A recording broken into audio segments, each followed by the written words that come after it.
معلوم است که طلاق خود یک پدیده از نگاه شرعی مکروه،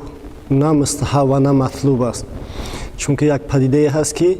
از نگاه اعتقادی از شیطان کسی خرسند نمیشه. سبب عامل هایی که به این کار آورده خانواده را میرسوند،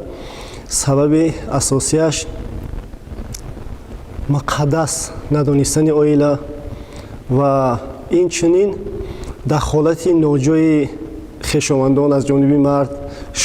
از جانب مرد یا از جانب زن، یعنی از جانب همسر یا که از جانب شوهر، و این چنین مهاجرت مهنتی. این هم یک سبب. و سبب دیگرش اون چیزی که به ما مراجعت می شود نشأه‌مندی و این چنین مینوشه است که اینها آورده خاندان رو به طلاق آورده می رسونند. در کشور ما تاجیکستان افرادی که خصوصا خواهرانی که یا مادرانی که از شوهر خود جدا می شوند، آنها نه حقوق دنیوی خود را می دانند نه حقوق شرعی خود را می دانند و با مجرد طلاق شدن به یگان جا شکایت نکرده، مصلحت نپرسیده، بار و بند خود را یا فرزندان خود را گرفته به خانه پدر و مادر کوچ میبندند. البته معلوم است که وقتی خانه پدر و مادر میان، اونجا هم چند نفر برادران خانه دار هستند که سبب تنگی زندگی و سبب ناتنجی همه خاندان میگردد که این بسیار باعث تاسف است. چون که هم زنها معلومات خوب ندارند که زندگی خود را پیش برند و این چنین خانه پدر و مادر یا والدین وقتی که آنها قدم میارند مورد طعنه و ملامت برادران یا که خاندان خودی همون زن میگردند. از همین لحاظ البته وقتی که نفرانی که به این روبرو میشوند یا که گرفتار میشوند، خوب است که به جایهای دخلدار مراجعت کنند، حقوقهای دنیوی و حقوقهای دینی خود را آگاهی بیابند. وقتی که به مرکز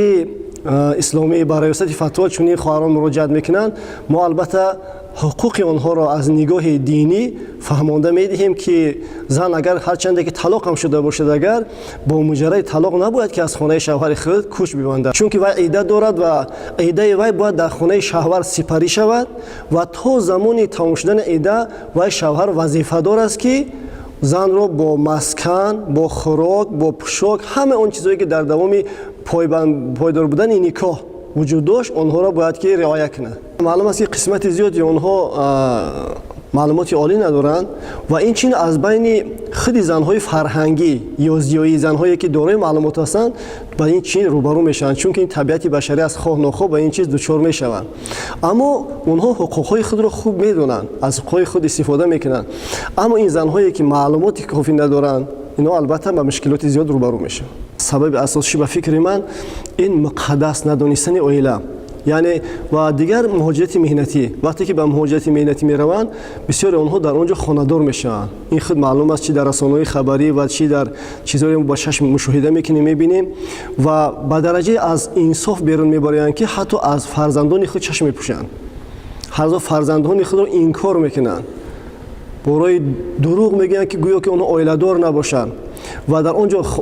خانواده نو تشکیل میکنن، حتی با فرزندان و خاندان و یعنی پدر و مادر خود حتی تماس تلفنی هم نمیگیرند. سبب همه اینو دور شدن از اخلاقها، از اخلاقهای انسانی، یعنی اخلاقهایی که دین مبین اسلام برای ما تعلیم میدهد، از این معلومات که ندارند و محور اعتقادی خوب که ندارند، من فکر میکنم که شاید به این چیزها روبرو میشن. اگر اونها یک باوری و یک معاد داشته باشند و بدونن که یک مسئولیتی هست که بعد از این با ما پرسیده میشویم، فکر میکنم که به این کارهای نامطلوب دست نمیزنن. زیاده از 71% عائله هایی که امروز در جامعه ویران میشوند، نفرانی هست که اونها خود یکدیگر را یافتند، یکدیگر را اختیار کردند به دخالت کلانسالان، به دخالت پدر و مادر و دراز هم نمیکشدین و به خوب از مشورت پدر و مادر بسیار خوب است، چون که اونها تجربه نهایت زیاد دارند، تجربه کلان دارند. هیچ وقت چی از جانب شوهر چی از جانب دختر برای با یک کار نامشروع فرزند خود رو هیچ وقت تله نمیدهد. اگر خودی پیامک نویس اگر اقرار کند، اعتراف کند که همین پیامک رو من نوشتم با این پیامک نوشتم راضی هستم. اگر منکر نشود اگر جای بحث ندارد، چی از نگاه عقل و چی از نگاه شرع. اگر رفتم منکر شود بگر پیامک رو من ننوشتم، احتمال دارد که این ساخته یگان نفری غرضناک باشد، از این نگاه طلاق واقع نمی شود. عموما در دوام سال 2014 بگیم سپری شده 575 نفر شهروندان جمهوری تاجیکستان از تمام جمهوری، یعنی از تعداد 8 میلیون 575 نفر شهروندان تاجیکستان دایر با مسائل اعتقادی خود به ریاست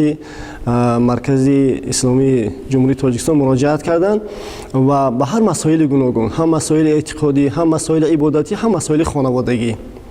از این رو بعضی قسمتی آنها مثلا از این مقدار 72 نفر اوید خط طلاق مراجعت کردند، خصوصا نفرانی که شوهراشون به مهاجرت مهنتی سفر میکنن و مدت 10 سال، 6 سال، 7 سال، بعضیش قریب تا 14 سال در قید ما وجود دارد که از فرزندان خود، از همسر خود سراغ نکردند و بعضی هم مدت 1 ماه زندگی کردن همگی یا 2 ماه و پرتافته و مهاجرت مهنتی رفتن، دیگر سراغ همسر خود نکردن. این انسان است باید که پشت زندگی خود باشد، در خانه پدر و مادر تا این انتظاری میکشد. اینا مراجعت میکنن به ما. اگر اینا عقد نکاح دولتی نداشته باشند، اگر موافق قرار شورای علما از سال 2001 بعد از 4 سال در اساس عریضه خودی همون خواهر که زندگیش دوام دادن نیست و اینچنین معلومات از رئیس محله که واقعا همین خواهر در همون محله زندگی میکند و رئیس محله خوب آگاهی دارد که واقعا شوهرش نیست و اینچنین 2 نفر مرد دیگر شاهدی میدهد طبق مذهب امام ابو حنیفه رحمت الله علیه، یعنی نکاح مسلمانی آنها بکار کرده میشه. البته این خود معلوم است که هیچ وقت پیش طلاق را کاملا گرفته نمیشود. این طبیعت انسان خود به این چیز وارد می شود. این طلاق یک پدیده ای نیست که دین مبین اسلام این را بالای کار آورده باشد. در دین‌های قبلی هم، از جمله در دین یهودی هم، در دین مسیحی هم، در بین یونانی ها، در بین رومی ها این چیز وجود داشت و از این سخت‌تر بود. دین مبین اسلام مرحله ها دارد که نباید که یک بار با یک جنجال عادی، با یک جنجال جزئی خانواده خود را پاش بدهد یا که چرای خانواده خود را تیره بگردانند. چند مرحله هایی هست که خداوند عظیم الشأن در قرآن عظیم الشأن در سوره نساء، سوره بانو میزنان است، در اونجا مرحله ها را همه را معین کرده است که بعد گذشت همه این مرحله ها اگر اصلاح نشید آنگاه میتوانند که آنها پشت زندگی خود باشند. پیشنهاد من همین است که جوان ها باید که یعنی مسئولیت پدری را یا مسئولیت مادری را و اینچنین مقدس بودن عائله را خوب درک کنند و این در صورت می شود که یعنی جوان ها از نگاه اعتقادی، از نگاه اخلاقی، یعنی شعور آنها خوب تربیت کرده شود. یعنی آنها تربیت کرده شود که همچون فردی مسلمان باید که به یک نفری که با توسط احکام الهی برای او حلال گردیده است ظلم نکند و او را در چارچوب زندگی همسر خود را، بخت خود را رها نگذارد.